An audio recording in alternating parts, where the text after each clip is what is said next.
নমস্কাৰ সকলোকে স্বাগতম জনাইছো অন্য এটি ভিডিঅ'লৈ আৰু আজি আছো তিনিচুকীয়া জিলাৰ ছৈখোৱা ঢলা অঞ্চলৰ ঢলা গোহাঁই গাঁও অৰ্থাৎ ঢলা গাঁৱৰ কাষতে গোহাঁই গাঁও ইয়াত আছো মই প্ৰাক স্বাধীনতাৰ যুগতে বনোৱা এটি ঘৰ খুব ধুনীয়াকৈ জিতেন বুঢ়াগোহাঁই বৰ্তাৰ ঘৰ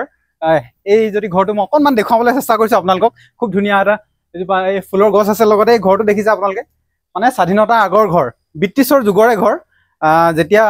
ব্ৰিটিছে আচলতে ভাৰতৰ ৰাজত্ব কৰিছিল সেই সময়ৰে ঘৰ খুব ধুনীয়াকৈ ঘৰ বস্তুবোৰ আৰু পৌৰাণিক কিছুমান বস্তু আছে সেইটো কাৰণে বিশেষভাৱে আপোনালোকক দেখুৱাম বুলি ভিডিঅ'টো কৰিছোঁ আচলতে এয়া জিতেন বুঢ়াগোহাঁই নমস্কাৰ ওলাইছিল এই ঘৰটো কিমান বছৰ পুৰণি বাৰু এইটো 100 বছৰ হৈ গ'ল 100 বছৰ হৈ গ'ল মানে কোন চন মানত এনেই বনোৱা আপোনাৰ এইটো হেৰি 25-30 মানে আৰম্ভ কৰিছিলে ন মানে ব্ৰিটিছৰ শাসন কালতে বনোৱা এই ঘৰ আচ্ছা আপোনাৰ দেউতাৰ ককাৰ মৌজাদাৰ আছিল বুলি কোৱা শুনিছোঁ ছৈখোৱা মৌজাদাৰ আছিলে কি নাম আছিল তেখেতৰ উমেশ চন্দ্ৰ বুঢ়াগোহাঁই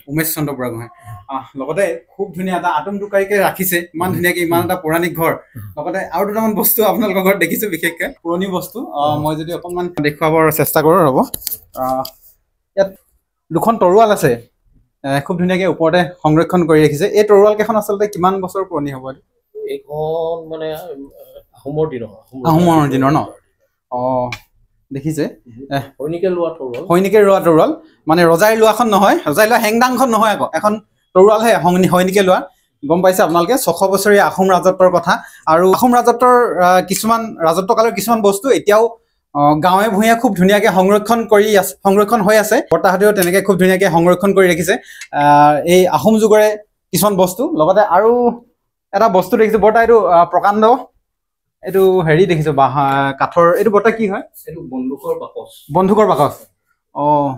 এইটো মানে ব্ৰিটিছৰ যুগৰে ব্ৰিটিছৰ যুগৰ এইটো কাঠৰ নহয় জানো এটা এইটো ব্ৰিটিছৰ যুগৰে এটা বন্ধুকৰ বাকচ আপোনালোকে যে চাই দেখিছে আৰু বৰ্তা ওপৰত এটা দেখিছোঁ এইখন মানে ঘণ্টা বুলি কয় আৰু হয় হয় মানে হেৰি আগতে জইণ্ট ফেমিলি আছিলে যে তেতিয়া মানে ঘণ্টাটো বজাই দিয়ে জইণ্ট ফেমিলিৰ সময়ত ঘণ্টাটো বজাই দিয়ে ভাত খোৱা টাইমটো আচ্ছা এইটো মানে আগতে এইটো ৰজা দিনৰ পৰা ব্যৱহাৰ হৈ অহা আচলতে ঘণ্টা এটা খুব এটা পৌৰাণিক বস্তু খুব ধুনীয়াকৈ ৰাখিছে আহোমৰ যুগৰ এটা বস্তু আৰু যদি চাওঁ এফালে আৰু এটা বস্তু দেখিছে এইটো বৰ্তা এইটো কি হয় বৰ্তা এইটো গ্ৰামোফোন বুলি কয় ন এইটো মানে এতিয়া জৰাজীৰ্ণ হৈছে আৰু হয় আচ্ছা এইটো এনেকৈ কৰিলে হেৰি হয় নেকি বাৰু এইটো ঘূৰিলে বাজে মানে ইয়াতে গ্ৰামোফোনখন লগাব লাগে মাইকৰ নিচিনা বাজে বেটেৰী চেটেৰী একো দৰকাৰ নাই পিন লগাব লাগে পিন আছে মানে আচ্ছা তো খুব ধুনীয়া লাগিল আপোনাৰ বস্তুকেইটা অকণমান চাওঁ বুলি আহিলোঁ আৰু খুব ধুনীয়াকৈ সংৰক্ষণ কৰি ৰাখিছে আৰু বৰ্তা আগৰ মানে যুগত আগতেতো এইফালে ব্ৰহ্মপুত্ৰখন কোনখিনিত আছিল বাৰু আপোনালোকে জনাত আমি জনাততো ব্ৰহ্মপুত্ৰ এতিয়া ইয়াতেই আগতে কয় আমাৰ ককাহঁতে আমাৰ দেউতাহঁতে ব্ৰহ্মপুত্ৰটো বহুত আগৰ পুৰণা চৌখোৱা ইয়াৰ পৰা 4 মাইল মান আঁতৰত আছিল এতিয়া বহুত গাঁও এতিয়া ব্ৰহ্মপুত্ৰ লৈ গ'ল ভূমিকম্পৰ পাছতে এইবিলাকতো চব হেৰি হৈ গ'ল আৰু ধ্বংস হৈ গ'ল আপোনাৰ জন্ম কোন চনত মোৰ জন্ম 62 হয় আৰু এনেই আপোনালোকৰ দেউতাহঁতে ককাহঁতে এই আগৰ ইংৰাজৰ যুগৰ কথা যে ব্ৰিটিছৰ কয় তেতিয়া মানে সেই আমেৰিকান যুদ্ধৰ কথা কয় এইফালে মানুহ ওলাব নোৱাৰে আমেৰিকান সৈনিকে মানে বিশ্বযুদ্ধ তাৰপিছত আকৌ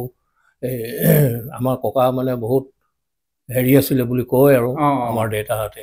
আমাৰ আইতাহঁতে এইফালে মানে মানুহ যাব নোৱাৰে কোনোবা হেৰি কৰিলে মানে অকণমান হেৰি কৰে ব্ৰিটিছৰ হেৰি আৰু ব্ৰিটিছৰ তাৰমানে শাসন ব্ৰিটিছৰ ৰুল মানে আন্তৰিক ধন্যবাদ জ্ঞাপন কৰিছোঁ আপোনাক সময়কণ দিয়াৰ বাবে আৰু নমস্কাৰ